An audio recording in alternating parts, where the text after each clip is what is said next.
Okay, so let's talk about Ngongole. Ngongole, yeah, it's ndi liwu laling'ono komanso ndi chinthu chimene chili heavy momoyo. So you can say that a small word but heavy in life. You see, momoyo wamasiku anowe, anthu sikuti akungokhala komano they are owing bills, loans, zambirimbiri kaya zima credits, zima promises.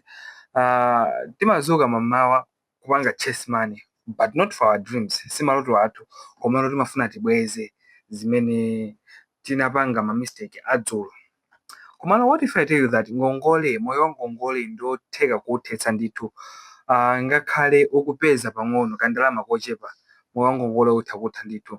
So this video will show you how debt starts and to explain kuti Ngongole ndi chani and imapanga chani ku mind yako ndi thupi lako and how to be clean and to step out of it step by step, ways. So yeah, tiyambe chonchi. Kodi Ngongole ndi chani? From the beginning, Ngongole, according to the Oxford Dictionary of Finance, dictionary imene ya Oxford makamaka ya nkhani za chumachumazi ya 2018 anapanga define Ngongole kuti money borrowed by one party from another with an obligation to repay, usually with interest. Ndalama yobwerekedwa kwina kubwera kwina makamaka pokuti umakhala sokakamizika kuti uzayibweza ndalamayo komanso ndi kapamwamba kake katapira, in short. But kwa munthu amene ali ordinary ngati ineyo, Ngongole simanambala chabe, it's pressure. In 2021, American Psychological Association imene timaitcha kuti APA idapeza kuti 72% ya anthu akuluakulu ma adults mwachidule they feel stressed about money. And Ngongole ndi chinthu chimene chinayi number 1 chimene chimabweretsa stress. So you know now kuti Ngongole simangopanga cause ndiziti kuti Ngongole imathanso kupanga cause anxiety, depression and even relationship conflicts, mavuto amu relationship. When you owe someone money, you are no longer in control. The lender is the one who is in control. So when you owe money, you lose freedom, not just financially, but emotionally. So number 2, let's talk about Ngongole mayamba bwanji. Leero Ngongole sikuti it rarely starts big akuluakulu. It starts with small and my decision autengera Ngongole amakhala innocent. You go and take Ngongole kuti ndikangulire mwana wanga makope ndibweza pompano. Komano little by little it explodes. Mu chaka cha 2019 report imene idaperekedwa ndi World Bank idapeza kuti over 45% ya anthu amene amapeza pang'ono low income earners in Africa borrow money for consumption not investment. Pamene pali vuto kwambiri. Zimene zotanthauza kuti anthu ambiri samabereka ndalama kuti kaya akule pa business yawo komano cholinga kuti apange survive kapena kuti aoneke bwino kapena kuti apange match ma standards a society. So the problem is not borrowing itself, it is the mentality, the mindset behind the borrowing. When you borrow to survive, you teach your brain dependency, and soon you borrow again just to feel alright. Just to feel normal again. So it goes like that. And the most dangerous addiction today is drug. Ngongole so ili minimal. So let's talk about the psychology of debt. Psychology ya Ngongole. Kodi psychology ya Ngongole kuli bwanji? Ngongole ro imapanga change imene timaganizira. Study imene inachitika mu chaka cha 2018 by University of Nottingham inapeza kuti anthu amene ali Ngongole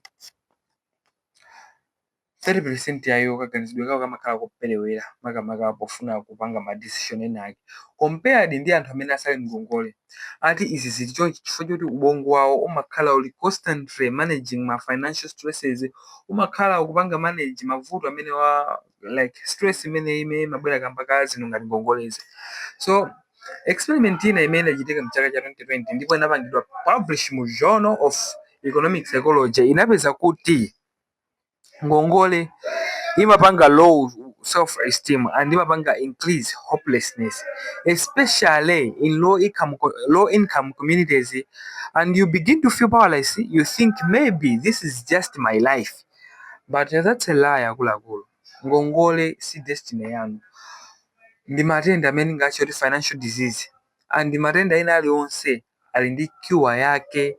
So step 1 to clear life ya ngongole is to face your debts akuluakulu.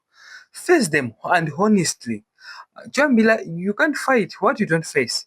According to Financial Planning Association 2020, akuti people who list down their debts and track payment are 60% likely to become debt-free than those who just guess. Anthu amene amalemba ngongole zawo nkuzipanga track bwinobwino ali ndi chance chimene chili cho 60% kuposa half kumapita kuko kuti atha kubweza ngongole zawo and pompano akhala ali financial free than anthu amene amangogesa. So akuluakulu tengani kakope lembani. Munthu wina aliyense amene muli naye ngongole, munthu wina aliyense kapena ka app ina aliyonse achina ndikanki ka institution ina aliyonse imene mukuyipanga musazinamize nokha akuluakulu, ngakhale zimakhala zinthu zopweteka zimene zizi tazilembeni. That's not shame, that's clarity, and clarity is the first step to control. Step number 2, stop borrowing immediately. Siyani kubereka ngongolezo pompo. You can't fix bwato limene likulowa mazi powata mazi. No, it doesn't go like that. So stop borrowing even pa zinthu sing'ono. If you can't afford it, you don't need it. Ndikufuna screen chachikulu nyumba mwanga chifukwa choti neighbor ali nacho 48 inches.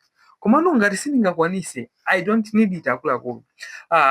Mu chaka cha 2019 Harvard Business Review article on personal finance habits inapanga conclude kuti the fastest way to financial recovery is not earning more, it's stopping financial leakage. Every new loan delays your healing. Ngongole yanyu anakuluakulu imene timatenga imalwangisa kuti ngongole zambuye tisabweze. Ndi chizungu chimene ngafotokozi chomveka bwino choti stop the bleeding before you start the cure. Wapunthwa manga kaende nsalu kuti magazi asiye kutuluka kenako uzipita kuchipatala. That's the way we go. And sungatuluke mudzenje lakuya pamene ukuli kumbabe. No, sungatuluke. You have to find the ways. Kamulizingwe bene mujamu uziponyere mwamba. Ngati pale makwelero uyang'ane mudzenje mumuja kuti I think ndithakuponda apa kana anakumba mwina mwake nthawi yokumba mopondera ndithakuponda apa kutere. Yeah, something like that. And the step number 3, make a simple budget. Akuluakulu budget si anthu olemera okha, ndi anthu amene amapanga survive.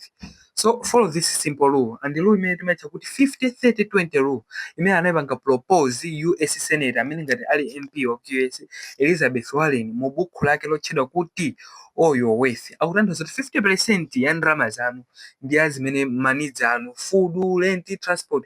30% ndi ma wants ndi debt repayment. 20% for savings ndi ma emergencies. So now ngati kumalawi kunoko timapeza pang'ono tisana mizani. You can even save 5% ya ndalama zanu. It's better than zero. Zinazo muzigwirisa ntchito zimene mazifuna tsiku ndi tsiku. Zinazo zigwiriseni ntchito kubweza ngongole zanu. Chifukwa apopo tikunenazo kuti tikupanga emphasize pa saving. Chifukwa saving imapanga create breathing space. Nthawi inako mazakumbukira 9 ndalama pena pake. So you go for that. And zimapanga create control. So you don't need to escape poverty by spending like you are rich. No. Inuyo si inu ampinga njira. Iweyo si Weliko mpinga njira. Iweyo si Benedicto. Iweyo ndi iweyo. Anthu olemera ndi anthu olemera. So live in your standards. Step number 4, pay off small debts first. Step number 4 imene ndimene yofunikira. Psychologist Dr. David Kruger 2016 ananena kuti ma small financial wins amapanga release dopamine. Dopamine takati kumukamba kwambiri pa channel panopa, but this day you have to know dopamine ndika chemical kaja kameti mana zoti kama kupanga give, kama kupasa joy kapena motivation, kama ubongo kaja takamba kwambiri zakameneko. That's why it's smart to use debt snowball method imene ipanga popularize Dave Ramsey mchaka cha 2003. Apo ananena kuti start paying off the smallest debts first, ma 5k aja, ma 2 aja ka bwezi nikai, then look ma 10,000, ma 20,000 mpaka ku 500,000 and 1 million. It's like that. It's the same trend. win inali yonse ukapereka ngongole akuluakulu, you feel kuti I think ine am relieved, and ndi chimene chimakupasa consistent. Every small debt cleared apapo ndi chain imene umakhala kupanga break, ngati ndi ulunyoli zokuti at least waloyesa kale maki. So step number 5 ndiyo kuti uzipeza ndalama zambiri, uzikakamize kuti uzipeza ndalama zambiri, komano ethically. Ngati ndalama zanu mukupeza ndi zochepa, zikuliseni koma munjira imene ili yabwino, in a halal way something like that. So pangani ka side hustle kena kake, tazigulisani zina zake zimene mungakwanisa akuluakulu. Pali zinthu zambirimbiri uthoma kaoda mbatata kuti kumagulisa mbatata esikaya kumagulisa, chifukwa tu mabusiness ena ake timaona ngati ang'onoang'ono, but in fact they are not small. Muzifunse kuti anthu amene apanga mabusiness amene aja akupanga survive in town chifukwa chani? It's just the mentality. Musaphwekese business. You can do freelance ngati mungakhale ndi mwayi, ukapeza kaganyu kena kupanga ma deliveries. If it can happen, you can do it. Kapena you can start your own digital work if you have the skill. So according to the International Labour Organization 2022, anapeza kuti the informal sector in Africa supports 85% of the workers, meaning ma opportunities amene ali aformal bwinobwino kuti ntchito zolembedwa ndi 15% zokha ku Africa kuno zimene zimapanga support anthu. 85% ndi zimene zili informal, meaning ma opportunities aliko ndithu kunjako komano outside ma formal jobs. So you just need to be creative and honest akuluakulu. Taganiza, usiye kujuga, usiye ma interest ako, usiye ma scam kazi chani, ma betting, leave them. Just clean your hustle and be consistent. Poverty is not the case. Common laziness is the one which is the case. Number 6, avoid debt traps forever. So once you are free, guard your peace. Ngati yowa tuluka mngongole, onesa tukhani mtendere. So ma trap angongole awawa kama loan apps, kama gambling wa, kama kufuna kupanga impress people, zinthu zonsezi ndi zinthu zoti uzipanga avoid at any cost.